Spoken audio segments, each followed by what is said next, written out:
Es una historia de hechos, es una historia de sucesos, de acontecimientos que tuvieron que ver sobre todo con el pueblo de Israel.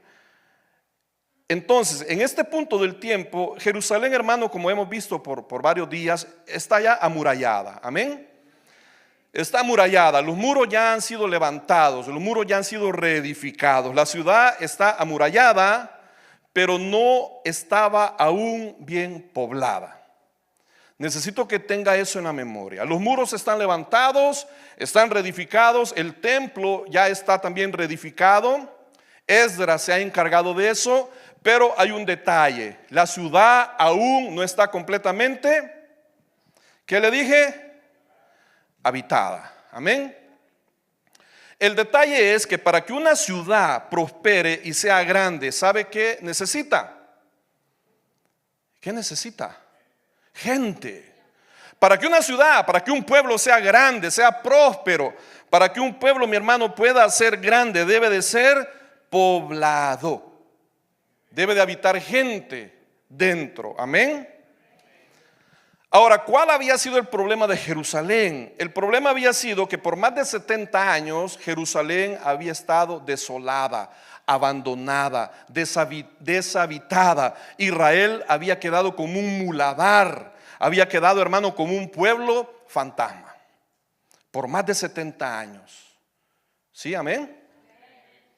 Y luego, por otros 80 años, desde Esdras y Nehemías, ellos se habían encargado a reconstruir, a reedificar, a hacer de nuevo que la ciudad fuera o tuviera vida. ¿Sí, amén?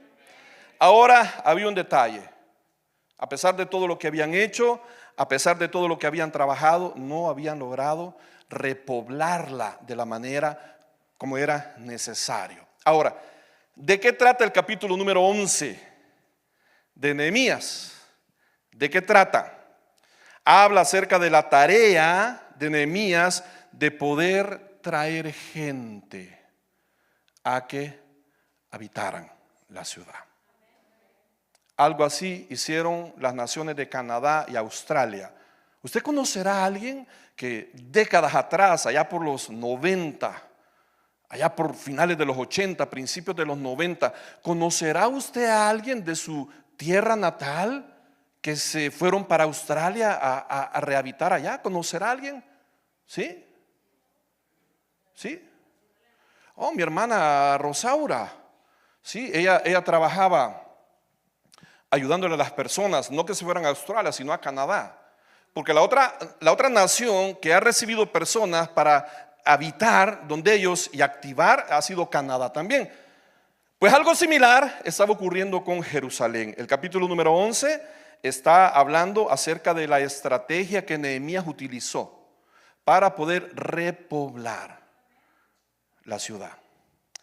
Dicho sea de paso, hermanos, siempre que usted va a resolver un problema, siempre que usted va a resolver un conflicto, diga conmigo conflicto, diga conmigo problema, situación, adversidad.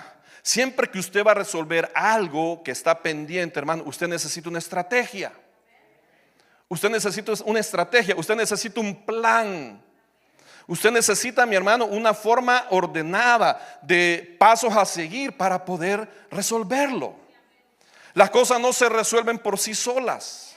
Las cosas no se resuelven con un toque de una varita mágica. Las cosas no se resuelven porque usted es creyente y viene a la iglesia. Usted también, hermano, con la ayuda del Señor, con la iluminación, la inspiración, la revelación, el apoyo del Señor, del Espíritu Santo, también necesita trazar un plan, necesita trazar una estrategia, necesita, mi hermano, elaborar, planificar cómo va a hacer para salir del asunto. ¿Me sigue? Yo no sé cuántos necesitan una estrategia esta noche. Pero lo que sí sé que Dios da abundantemente sabiduría, más de lo que pedimos y esperamos. Y Él nos da, mi hermano, Él nos da el discernimiento. ¿Para qué? Para poder hacer un plan y salir adelante. Amén. ¿Y en qué consistía la estrategia de Nehemías? Nehemías, en pocas palabras, resume su estrategia en 3 pasos. Diga conmigo 3 pasos. 3 pasos. Número 1. Nehemías va a tratar con los líderes del pueblo, con las cabezas. Amén. Número 1, las cabezas, los líderes, porque ellos están mayormente comprometidos. Ellos tienen mayor responsabilidad. Usted como cabeza de hogar, usted como cabeza de familia, tiene el compromiso, tiene la responsabilidad, mi hermano, de dar el primer paso. No oigo amenes. Y si es usted mujercita, la que lleva las riendas con espíritu de Jezabel, diga amén.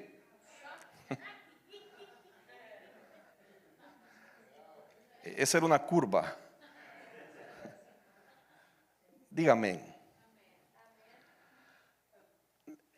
Oiga esto, los líderes son los responsables, las cabezas, los sacerdotes de la casa. Y si no hay sacerdote y usted es la sacerdota, trate de hacerlo bien también.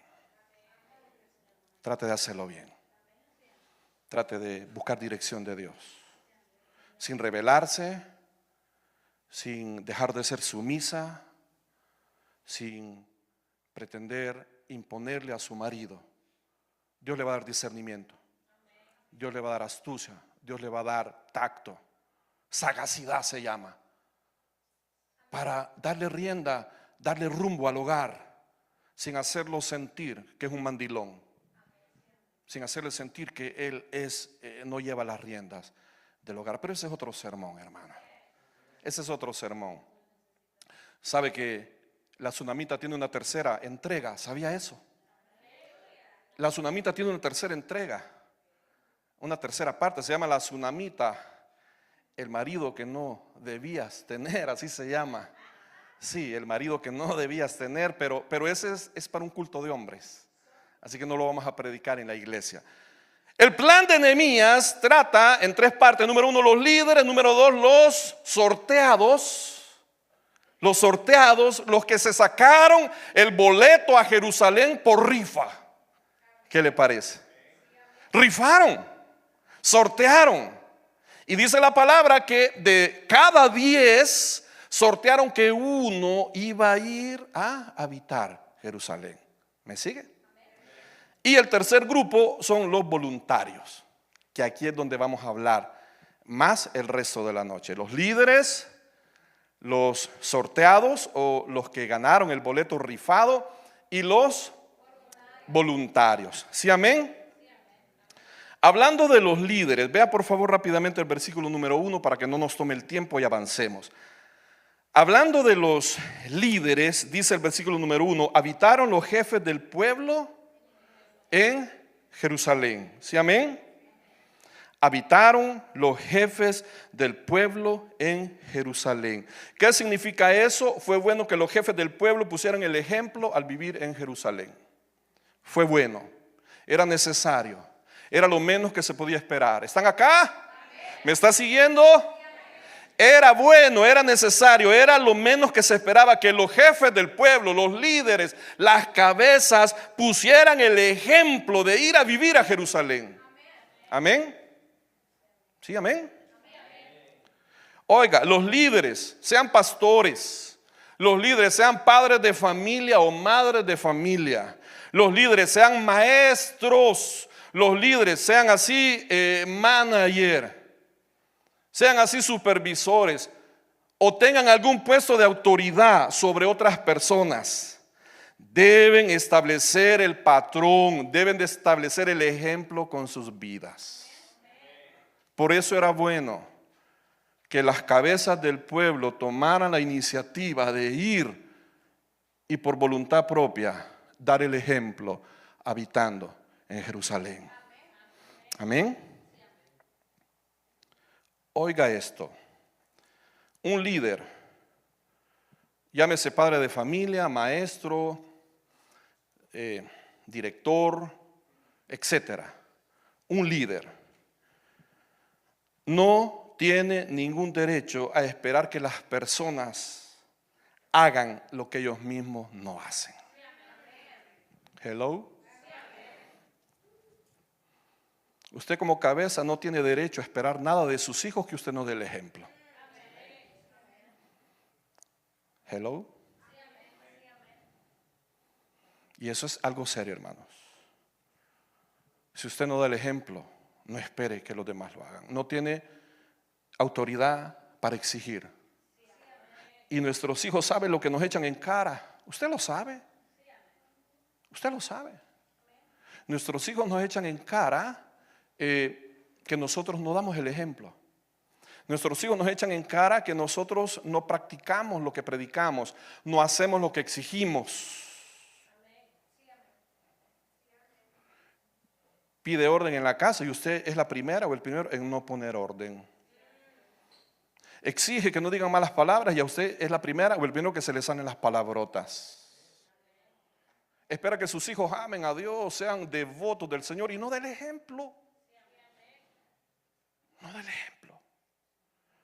Los líderes, hermanos, no tienen ningún derecho a esperar que las personas hagan lo que no hacen. Si los líderes no se movían a vivir a Jerusalén, no podían esperar que el pueblo se moviera para vivir dentro de Jerusalén. Amén. ¿Alguien está aprendiendo esta noche? Sí, amén. Dígale de la par, estoy aprendiendo esta noche. Dios me está hablando. Dios me está hablando. Sí, amén.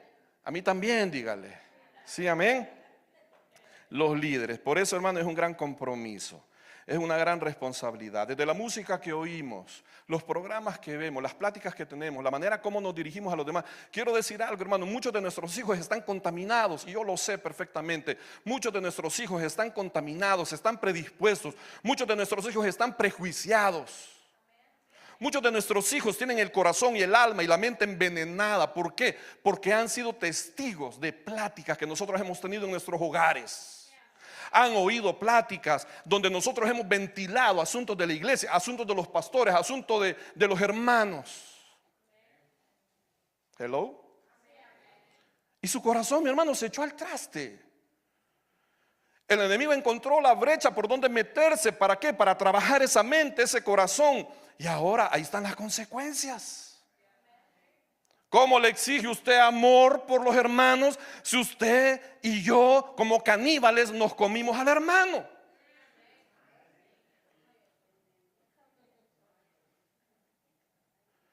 Yo estoy orando por esos hogares que se reúne la familia en la mesa, los días en que se reúnen para comerse a los hermanos de la iglesia.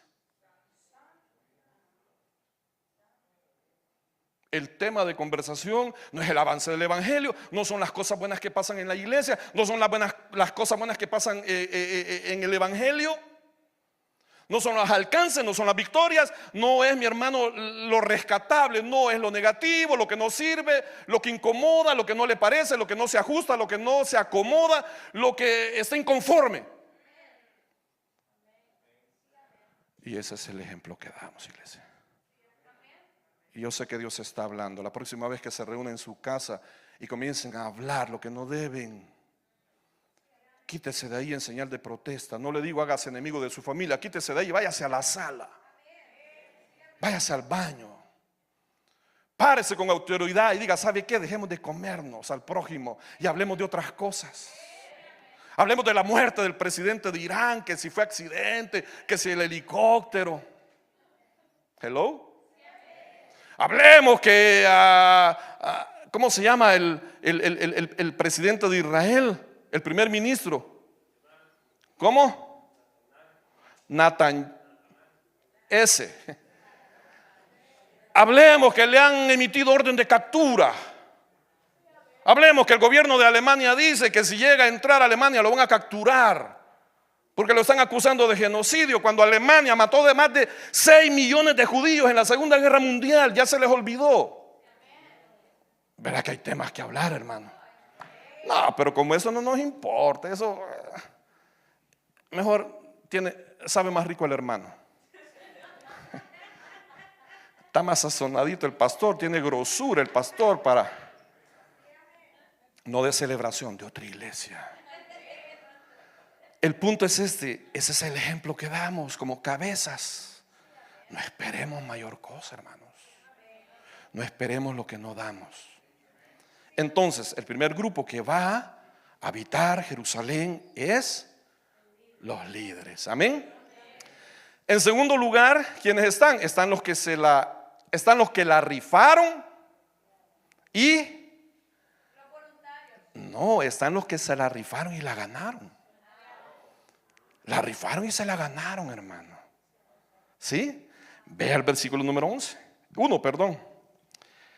Más el resto del pueblo, ayúdeme, echó suertes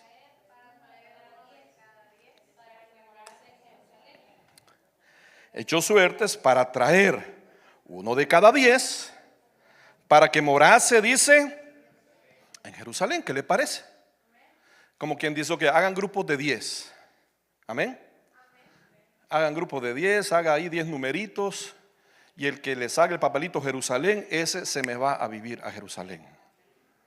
Hello. ¿Qué le parece? Ay, mis hijos, Jerusalén.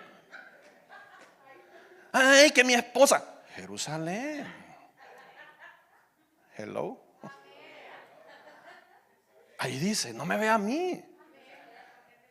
Dice que de 10 rifaron, echaron suertes a los dados. Yo no sé cómo, hermano, pero de los 10, uno iba a ir a vivir a Jerusalén. Amén. No había choice, no había opción. Eso es cuando ya de manera que no queremos, Dios mueve todo para que nos afirmemos. Hello. No quiere, se resiste, está jugando a su manera, a su tiempo.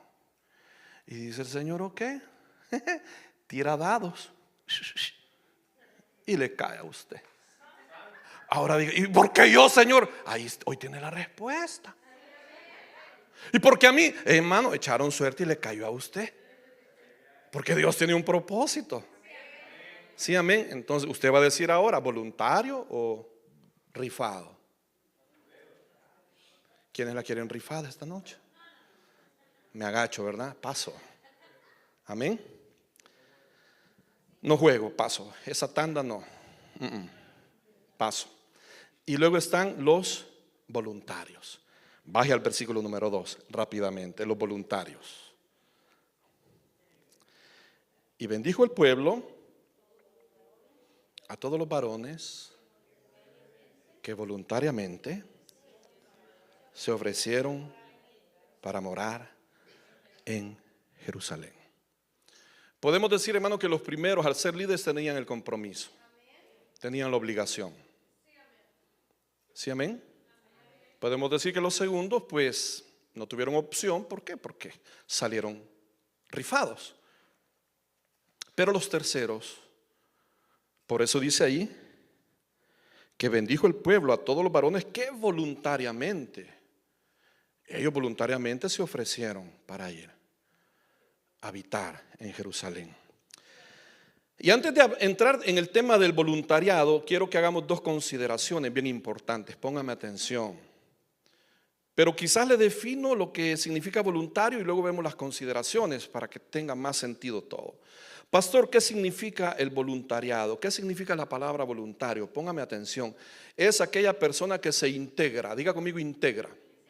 Un voluntario es una persona que se integra, se une. Regáleme un sinónimo.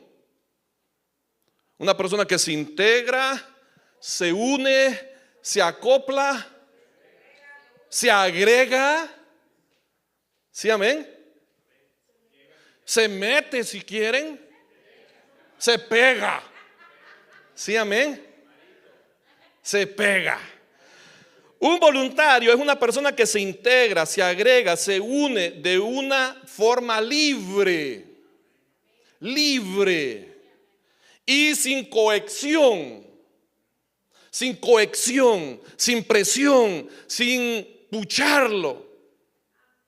Hermano, libremente. De forma libre, se agrega, se une a una organización o a una causa. Ese es un voluntario. Es por voluntad propia. No es por agradar al pastor. No es por agradar a las demás personas.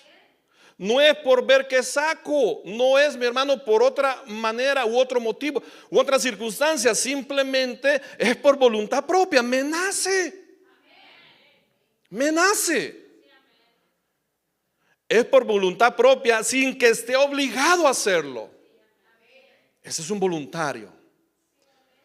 Por voluntad propia sin que esté obligado a hacerlo, ya sea por motivos legales, ya sea por motivos contractuales, por un contrato o por motivos económicos.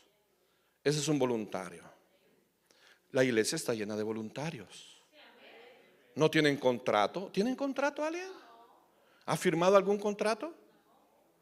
¿Usted de voluntad propia? Sin coacción, sin obligación, sin presión. ¿Sí, amén? Ha decidido involucrarse. Amén. Ese es un voluntario. El Señor busca voluntarios que de buena voluntad les nazca en el corazón agregarse. Amén. Pero hay dos consideraciones a tomar en cuenta. Hay dos consideraciones. La primera, escúcheme bien, la primera, desde el capítulo número 7, Nehemías se había dado cuenta que la ciudad estaba deshabitada o tenía pocos habitantes. Si usted va al capítulo 7, por favor, corra en el capítulo número 7. Nehemías ya lo sabe, hermano. Nehemías ya lo visualizó. Nehemías, hermano, ya se dio cuenta.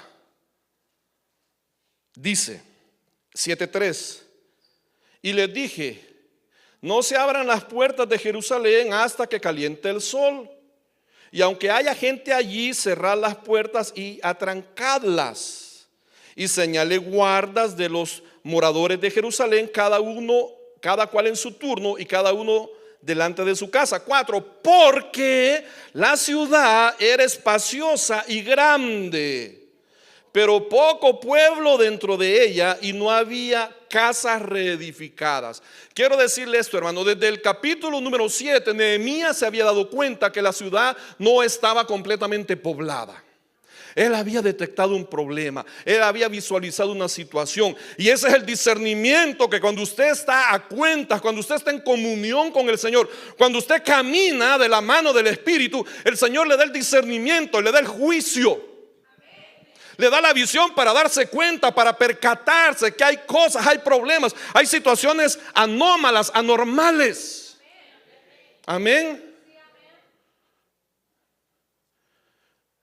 El Señor le ayuda a percatarse, a darse cuenta. Hay algo que no está bien en mi hogar, hay algo que no está bien en mi relación como pareja, hay algo que está mal con mis hijos, hay algo que está mal en mi ministerio, hay algo que está mal en mi vida, hay algo que está mal en mi vida espiritual. Cuando usted camina de la mano del Señor en comunión, cuando usted camina en santidad, cuando usted camina, mi hermano, tratando de someterse, aprendiendo de la palabra, dejándose guiar por el Señor, el Señor le da el juicio, le da el discernimiento, le da, mi hermano, la capacidad de poder ver, detectar, observar, identificar cosas que no están correctas, cosas que están, como le dije, anómalas, anormales, para que haga algo al respecto. Para que no sea como el necio, mi hermano, que se deja llevar, se deja ir. Para que no sea como la persona insolente, mi hermano, que está viendo que las cosas están pasando, se están encendiendo las alarmas. Hay banderas ondeando, pero usted, mi hermano, por su falta de discernimiento, de juicio, por su falta de visión espiritual, porque andamos en la carne, dejamos pasar. ¿Sabe qué dice la palabra? El avisado ve el mal y se aparta. El avisado ve el mal y se aparta, pero el que no es avisado ve el mal y lo abraza. Ve el mal y le da la bienvenida y le abre la puerta a su casa y le permite habitar y compartir y tomar café con pan en la sala. ¿Me sigue? No estoy enojado. Dios nos está hablando a todos. Ojo con las alarmas. Ojo con las señales. Desde el capítulo 7 Nehemías sabe que hay un problema. Sabe que tiene que hacer algo al respecto. La primera consideración. Y la segunda, oiga esto, no hace nada hasta haber movido lo espiritual. ¿Qué pasó en el capítulo 8? ¿Qué pasó en el capítulo 9? ¿Qué pasó en el capítulo 10? Hubo una reforma espiritual, hubo un avivamiento, hubo una búsqueda de Dios. Nehemías con Esdras guiaron al pueblo a la renovación, al arrepentimiento, a la reconciliación con Dios. Lo guiaron a volver a amar a Dios. Por eso que en el capítulo 8, 9 y 10 Nehemías no hace nada, absolutamente nada, sino hasta que el pueblo está en el punto espiritual, entonces procede a ver cómo resolverlo. Por eso, hermano, si usted quiere ser voluntario en la obra de Dios, pero está muerto espiritualmente, definitivamente no va a poder. Hello. No va a poder. Si está más vivo para la carne que vivo para Cristo, no va a poder. Necesita hacer algo en su vida espiritual. Ahí lo está enseñando, hermano. Si yo no vengo a decirle nada que se me ocurrió, que lo pensé, ahí está. Necesita mover las cosas espirituales. Necesita meterse más con Dios. Necesita separarse más del mundo y de las amistades que lo jalan para afuera. Necesita someterse más a la palabra, perseverar en congregarse. Necesita más alimentar su espíritu. Necesita más depender de Dios. Y entonces va a nacer en su corazón, va Dios a poner en su voluntad el deseo de querer involucrarse, de querer ser parte. De lo contrario, hermano, a la fuerza ni los zapatos entran. Y yo personalmente prefiero que usted arregle sus cosas y entonces venga, que recibirlo con su desorden, con su vida espiritual decadente y que nos dé problemas adentro. ¿O no? Yo lo prefiero así. Y Nehemías fue eso lo que hizo. Otro detalle es que hay una bendición reservada para los que se ofrecen voluntariamente al servicio de Dios. Hay una bendición reservada. Nadie trabaja para el Señor en vano, hermano. A su tiempo todos segamos. Nadie, hermano, le sirve al Señor. Y no es que lo hagamos por interés, pero hermano, el obrero es digno de su salario. Él recompensa. Él dice el libro de Hebreos que sin fe es imposible buscar a Dios. ¿Por qué? Porque Él se agrada que le buscan. Y Él dice, ayúdeme. El libro de Hebreos, ¿qué dice? Y Él honra. Él bendice. Él reconoce. ¿Sí, amén? Ahí lo dice en el versículo número 2. Vuelva al 11 rápidamente. Y dice que el pueblo, hermano, ¿qué hizo el pueblo con los que se ofrecieron voluntariamente? Y bendijo el pueblo a todos los varones que voluntariamente se ofrecieron para morar en Jerusalén. Hay una bendición reservada para los que se ofrecen de manera voluntaria al servicio.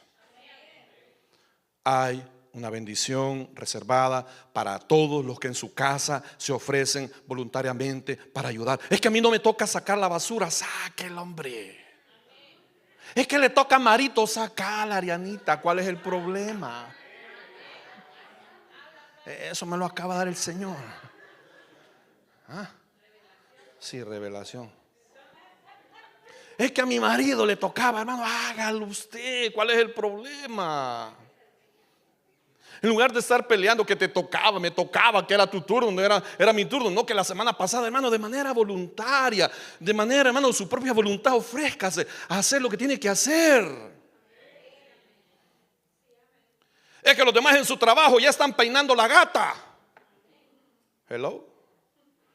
Y usted no quiere parecer el tonto de la historia. Es que a mí no me pagan por hacer eso, mi hermano, de manera voluntaria. Hay una bendición reservada para aquellos que dan el paso. Es que no me toca a mí, no está en mi contrato, no me lo han dicho, hermano. Hay que ser sagaces, hay que ser inteligentes. El evangelio, la palabra es al revés. El que pasa por alto la ofensa, ese es levantado. El que se humilla es exaltado. El que da, recibe. El evangelio es al revés, hermano. Hay una bendición reservada para los que se ofrecen de manera voluntaria a hacer lo que no les toca hacer. Amén. Ahora, ¿por qué muchos se negaron a habitar en Jerusalén? ¿Por qué cree que nadie quería ir? ¿Por qué cree que se resistían? ¿Por qué cree que no se ofrecían voluntariamente? Dos razones, hermano. Rápidamente, dos razones. La primera, porque definitivamente iban a llevar una vida diferente. Dice en el versículo número 1 al final que echaron suerte para traer uno de cada 10 para que morase en Jerusalén. Subraya esa palabra, ciudad santa. Ciudad santa. La ciudad era santa y se esperaba que los que moraran adentro, vivieran a la altura de la ciudad. No oigo amenes. Se esperaba que los que habitaran dentro de los muros fueran personas distintas, no del montón, no de la chusma.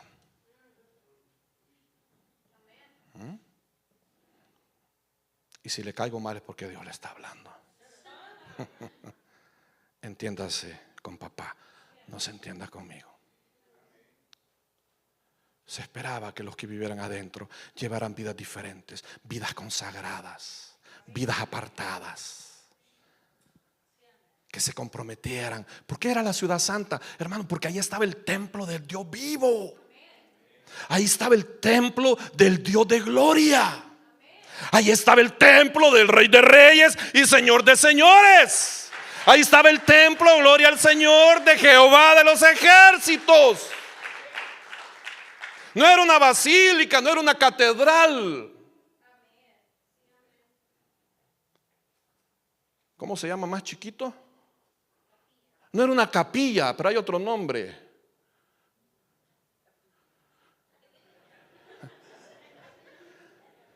Hermano, no era, hermano, un changarrito, era el templo del Altísimo. Y por ende era la ciudad santa. Y se esperaba que los que habitaran adentro estuvieran comprometidos con el Altísimo. Ahora entiende por qué no hay muchos voluntarios. No quieren una vida diferente. No quieren una vida comprometida. No quieren una vida de sacrificio, hermano.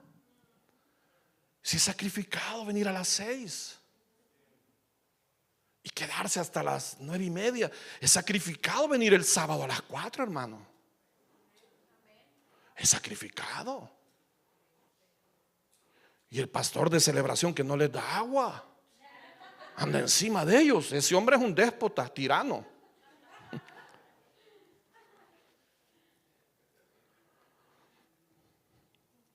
Por eso no hay voluntarios, porque no quieren vivir a la altura de lo que Dios demanda, como hijos del rey, como siervos, como súbditos, como servidores incondicionales. No quieren. Y porque la ciudad era más aborrecida por los vecinos. Jerusalén era aborrecida. Usted ve ahorita, usted ve, si ve las noticias, ve la cantidad de naciones. Bueno, no vayamos lejos, vean las universidades, todas las protestas. pro, no voy a decir el nombre. Y tal vez usted no entienda o le sea difícil comprender, porque usted dirá: es que están matando, es que esto, es que el otro. Hermano, es un conflicto mucho más allá de lo que nosotros podemos entender. Tendríamos que meternos en un estudio geopolítico para poder entender el conflicto. Indudablemente, hermano, no estamos de acuerdo en la muerte de niños, en la muerte de mujeres, en la muerte de personas civiles. No estamos de acuerdo. Pero tendríamos que, como le digo, estudiar realmente la raíz del conflicto y todo lo que está involucrado para entender. Pero no vayamos lejos. Vea la cantidad de personas protestando con banderas, etcétera. Vea la cantidad de naciones dando su punto de vista. El punto es este, hermano: Israel desde siempre ha sido odiado. Desde siempre ha sido, hermano, vituperado. Desde siempre ha sido visto de manera mal. ¿Por qué? Porque es el pueblo de Dios. Y ahora que los muros estaban levantados, ahora, mi hermano, que los muros estaban reedificados, ahora que el templo se había levantado de las cenizas y tenían un templo precioso para adorar al Señor, mi hermano, eso no iba a ser del agrado, eso no iba a ser bien visto por las naciones alrededor. Por ende, iban a tener malos deseos, iba a ser mal vista Jerusalén y sus habitantes. Por eso muchos no quieren ser voluntarios, porque le ponen más cuidado al aborrecimiento de sus familiares, de sus amistades. Pesa más tener agradado a mis amigos, mis conocidos, y desagradar a Dios, hermanos. Pesa más. Y nadie quería echarse ese muerto. Nadie quería echarse esa responsabilidad de ser vituperado, de ser mal visto, de ser aborrecido, de que no lo tomaran en cuenta. Bendito Dios que no lo toman en cuenta. Así no tiene por qué dar excusa, no tiene por qué dar explicaciones, así no tiene por qué justificarse, mi hermano. Ay, no me invitaron, gloria a Dios. No me invitaron, qué bueno. Me ahorré el regalo para empezar. Pues así como muchos se lo ahorraron con el pastor. Ups, se me salió. No estoy resentido con eso. Me ahorro el tiempo. Me ahorro ir a reírme de lo que no tengo que reír. Ir a celebrar las payasadas sin sentido, absurdas del mundo. Ir a oír a Bad Bunny o Bad Bunny. Bad Bunny es el otro. Ir a oír reggaetón, ir a oír chistes de doble sentido, ir a disimular con una soda que los demás están tomando cerveza. Gloria a Dios que no me invitan. Digo, a las fiestas seculares, pues a su casa invíteme y llegamos. Más si hay comidita, hermano, ahí le caemos, no lo dude. Ellos no querían. Por esa razón se resistían a ser voluntarios. Como de igual manera en la iglesia de Cristo, muchas personas se resisten a de manera voluntaria querer darle al Señor, tributarle lo que Él merece. Se resisten. Pastor, ¿y qué se necesitaba para ser voluntario? Rápidamente, ¿qué se necesitaba para ser voluntario, pastor? ¿Qué se necesita para ser voluntario? Sencillo, número 1, tenían que reajustar su punto de vista de las cosas materiales. Tenían que reajustar su punto de vista, su manera como veían las cosas en cuanto a las cosas materiales. ¿Por qué? Porque, hermano, usted tenía que renunciar a su parcela, a su lote, a su pedazo de terreno donde usted vivía, fuera de Jerusalén, y tenía que venirse a vivir a Jerusalén. ¿Me sigue? Tuvieron que reajustar la manera material como veían las cosas. Porque usted estaba dejando su casa, su lote, su solar. Usted estaba dejando el lugar donde le daba seguridad, protección, el lugar donde usted habitaba. ¿Y qué? Y se estaba moviendo, se estaba mudando a vivir dentro de Jerusalén.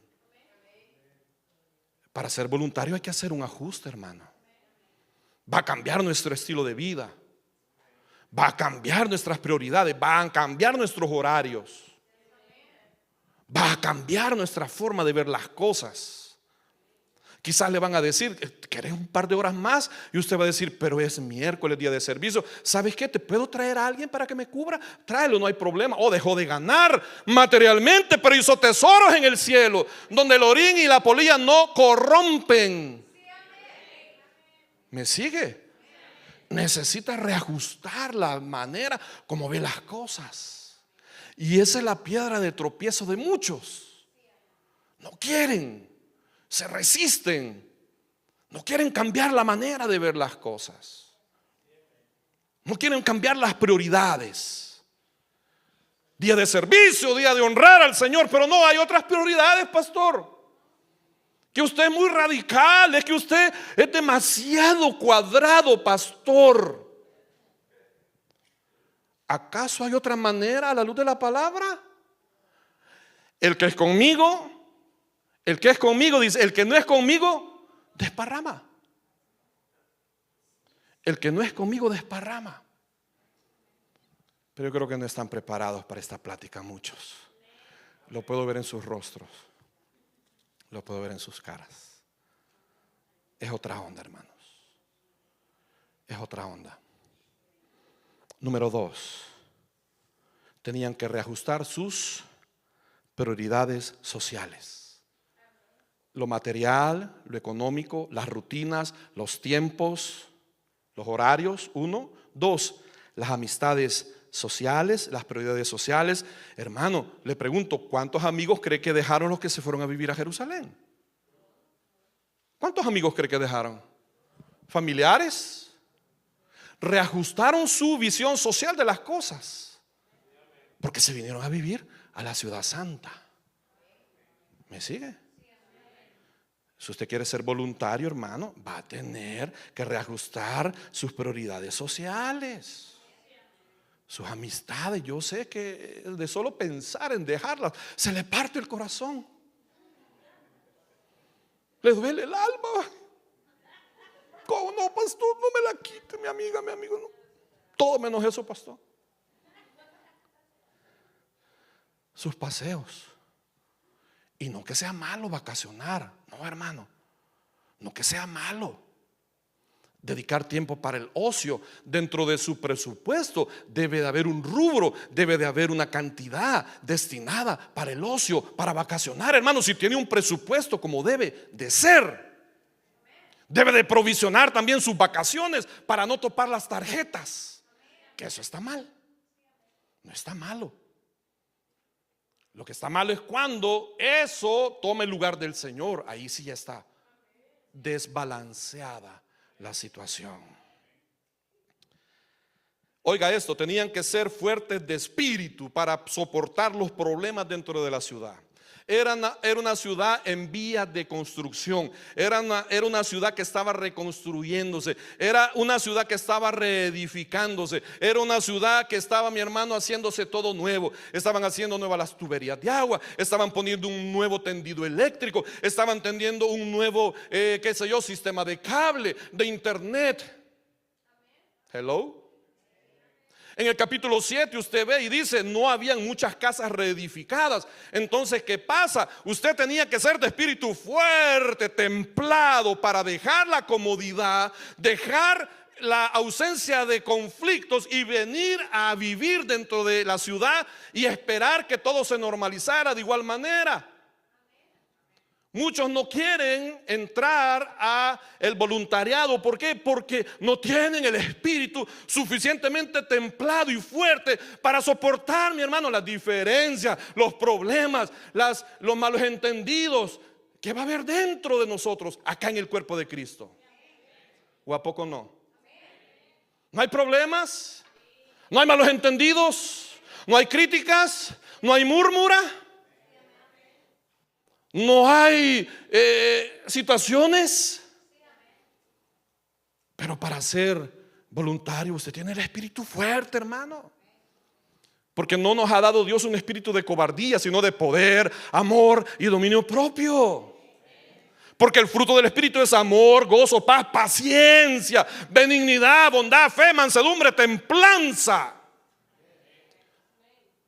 Y si usted se ofrece voluntariamente, Él le va a dar todo lo necesario, mi hermano, para resistir los conflictos, resistir los problemas, para actuar con sabiduría, mi hermano, para saber llevarnos aquí adentro. Y el último, oiga, tenían que saber que iban a ser blanco del enemigo al vivir dentro de la ciudad. Tenían que estar conscientes que vivir adentro implicaba esperar un ataque de las naciones alrededor. Cuando usted está sin compromiso, el diablo ni lo vuelve a ver, hermano. Ni se fije en usted. Déjalo vos. No anda en nada, hombre. Niéguemelo. Usted se empieza a involucrar. Usted empieza a perseverar, a tratar de hacer lo bueno. Usted decide traer sus chivas y sus almohadas y sus tiliches a la ciudad santa y habitar en la casa del rey. Se levanta el infierno se incomoda, el infierno se asusta, el infierno, mi hermano, arde, el infierno no está conforme, gloria al Señor. El infierno, mi hermano, con sus demonios quiere ver la manera de cómo desanimarlo, de cómo botarle el ánimo, de cómo hacer lo que usted renuncie. Usted desista, ay pastor, voy a entregar el cargo. ¿Me permite una cita, pastor? Pusilánime. Viento, nube llevada por doquier por el viento. Ay, voy a entregar, pastor, yo quería pedirle, voy a entregar el cargo, pastor, porque fíjese que, ay, viera cómo me llueve, viera que yo esta vida, ay Señor, sí sabe que entréguelo, hermana. Ay, sí, se pasa eso. Ush. Se pasa. Venga, vamos a hacer como dijo mi hermana, no es un exorcismo. ¿Cómo es? No está ahí Erika, ¿verdad? Dice, vamos a hacer un exorcismo. Vamos a hacer una liberación para que se vayan esos chamucos, hermano. Porque los voluntarios saben que desde el momento en que decidan meterse a la línea de fuego, hermano, solo los valientes, solo, mi hermano, los de espíritu templado le van a echar ganas. Solo, mi hermano, los guerreros, los aguerridos, solo los que están convencidos van a ir al frente, inclusive ofrendando sus vidas por la causa que siguen. Usted necesita saber que de igual manera no va a pelear solo. Los muros estaban levantados para protegerlos. El Rey de Gloria es el que pelea por usted. No la desampara, no la abandona, lo respalda. Gloria al Señor. Pelea sus batallas, iglesia. Lo recompensa, lo bendice.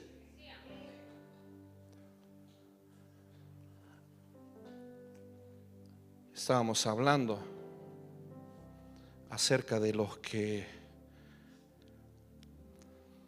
solo vienen a la iglesia cuando les toca servir. Y cuando no sirven, no vienen.